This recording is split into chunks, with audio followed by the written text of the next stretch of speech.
Bonjour, je suis Francis Mitachi. J'aide les entreprises à être en règle sur le plan juridique et fiscal tout en prenant point d'engagement grâce à la méthode entreprise sans souci. Si vous voulez profiter de cet accompagnement, je vous invite de vous abonner sur ma chaîne YouTube en cliquant sur le bouton s'abonner qui se trouve en bas de cette vidéo. Dans cette vidéo, on va voir la responsabilité. L'entrepreneur seul est responsable de ses dettes.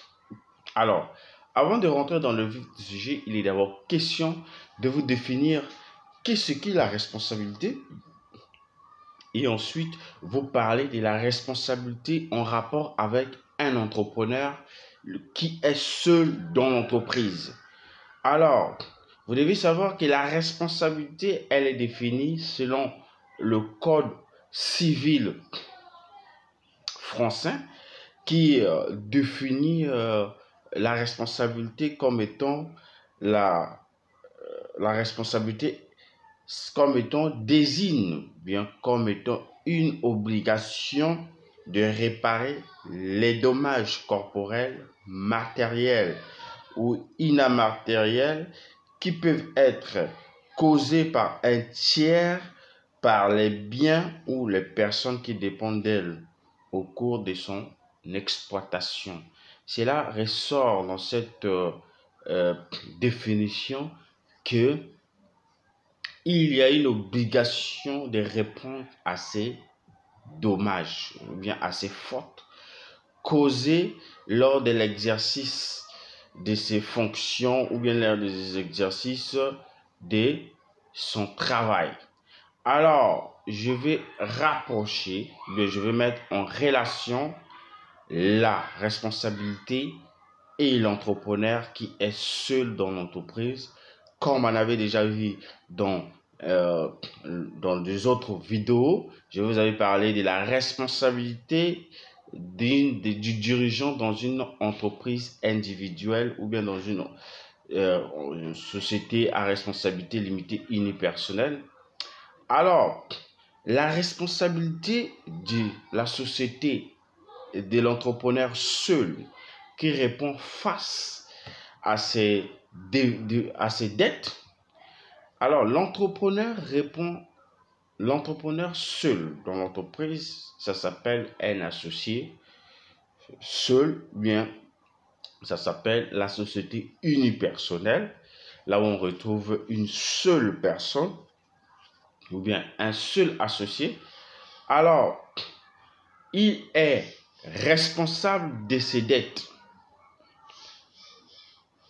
Pourquoi? Parce que l'entrepreneur, lorsqu'il contracte des contrats à des tierces ou bien à l'égard des tierces, il engage sa responsabilité, vu que dans l'entreprise individuelle, les patrimoines est confondu, c'est-à-dire que les patrimoines sont confondus. Il y a le patrimoine personnel et le patrimoine professionnel. Le patrimoine professionnel, c'est le patrimoine de l'entreprise. Et le patrimoine personnel, c'est le patrimoine de l'entrepreneur seul, c'est-à-dire que individuel. Alors, l'entrepreneur, lorsqu'il contracte des contrats, bien, en prenant l'exemple des contrats, des dettes à la banque, il est responsable, seul il est responsable de ses dettes contractées. Si c'est au nom de la société, il est responsable.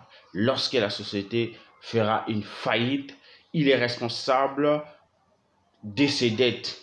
C'est-à-dire que par rapport à la confusion de ce patrimoine, l'entrepreneur seul paye ses dettes. Alors, nous avons aussi, lorsque l'entrepreneur qui est seul dans l'entreprise fait par exemple ce qu'on appelle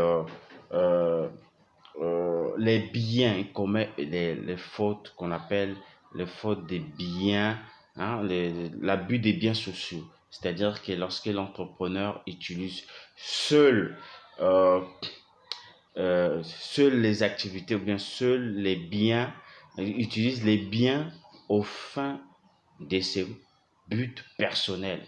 À ce moment-là, la responsabilité du dirigeant, bien de l'entrepreneur, seul est responsable face à cette infraction, à ces abus de biens sociaux là. L'entrepreneur seul dans l'entreprise, il est responsable seul, il faut le retenir, il est responsable seul dans l'entreprise qui le mène ou bien qu'il est associé dans l'entreprise. Dès lors que vous avez monté une entreprise individuelle, il faut le savoir que vous êtes responsable de toutes les dettes. Pourquoi? Parce que vos patrimoines sont confondus. Donc, il n'y a pas une séparation de patrimoine là où peut-être vous pouvez sortir. Mais ici, il y a une confusion totale de patrimoine et du coup, s'engage la responsabilité de l'entrepreneur qui contracte, par exemple, les dettes à la banque.